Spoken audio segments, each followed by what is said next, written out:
a video clip attached here, and it was just taken literally minutes ago with a fellow in the United Kingdom who is right on the case of money laundering involving President Cyril Ramaphosa in South Africa and Glencore.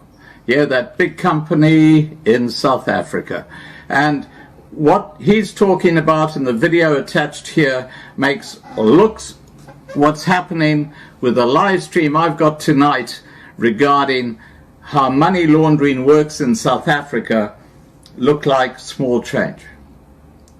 We're talking about millions of rands in the live stream tonight, but in the one with Ramaphosa and Glencore, which I'm going to be talking to this gentleman about next week, we're talking literally tens of billions of rands, which involve the ANC, corruption at the highest level in South Africa, involving everything from the courts all the way down.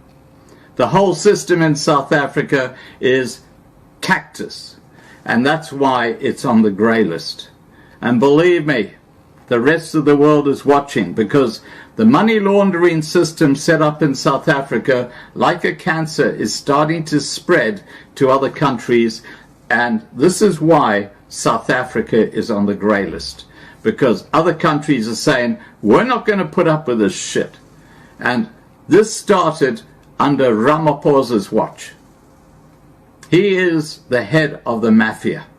Here, we're talking about money laundering in South Africa, and the syndicates. Oh, well, that's exactly what. Yeah, that's exactly what I've been involved in for the last many years. Well, you got to watch tonight's live stream then, because we've got evidence of money laundering, and it's just so blatant. It involves lawyers, it involves liquidators, it involves auctioneers, it involves the sheriffs, it involves the South African Reserve Bank, and of course it involves staff, senior staff at the big banks in South Africa. It's going to be a huge live stream. So, it's sort of like an entry point into big business like Glencore. Well, that's exactly what has happened here, and this is the end result of this kind of abuse being allowed to continue. Is that your situation where we are right now, as a result of Glencore's admissions in the London High Court last year? They undertook, in fact, they court ordered to correct their ways. So that's why I approached the president's attorney, Peter Harris. Yeah. Because I said to him, I'm a supporter of the president. I think, given the alternatives, otherwise I've got nothing against him. But in the course of my investigations, I was given a file, albeit from an investigation by top police officers, undercover officers set up by Edward Zuma. And in that file at the time was evidence of money laundering from Glencore for the benefit of Ramaphosa. 100 million rand, I think it is. No, that's the reward that we're offering. No, the laundering was far more than that. How much was it? Oh no, it's in billions. I mean, we're talking a huge amount of money. Right. But that file, I said to them at the time, you cannot use because it was obtained from information that was unlawfully gained. But that was 2016. Last year in November, when Glencore made those admissions, that caveat fell away. Because in February, I met with some of Glencore's institutional investors.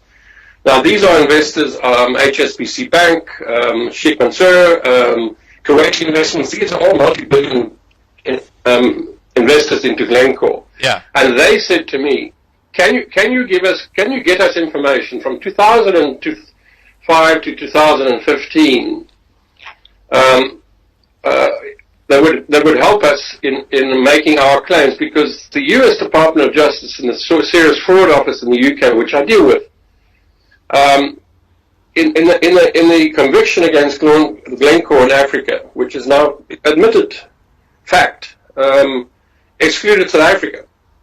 So I said to them, yes, I mean, I know about this information, but I said, you realize, of course, that this would imply that the president's entire, or majority of the president's 2017 appointments was based on, which would end his career. I mean, he'd have to resign. Because the moment that I go out to the press with this, sorry, could you just repeat the last 30 seconds? Because I had a bad internet connection over that period. You're just saying about Ramaphosa and something? Well, if this information I said to Mr. Harris of the Scots, which is Ramaphosa's attorney in the Farmgate scandal, which is also money laundering, alleged. And I said to Glencore, I said, I recommend that an independent investigation led by senior counsel, of which we already have a senior counsel on standby, which is the ex-chairman of the Cape Bar, Advocate Sholto Douglas. Let them, which is the ex-chairman of the Cape Bar, Advocate Sholto Douglas. Let the investigation be led. I've got no choice in this matter. I've got to complete this investigation. My investigation is focused on banks and money laundering.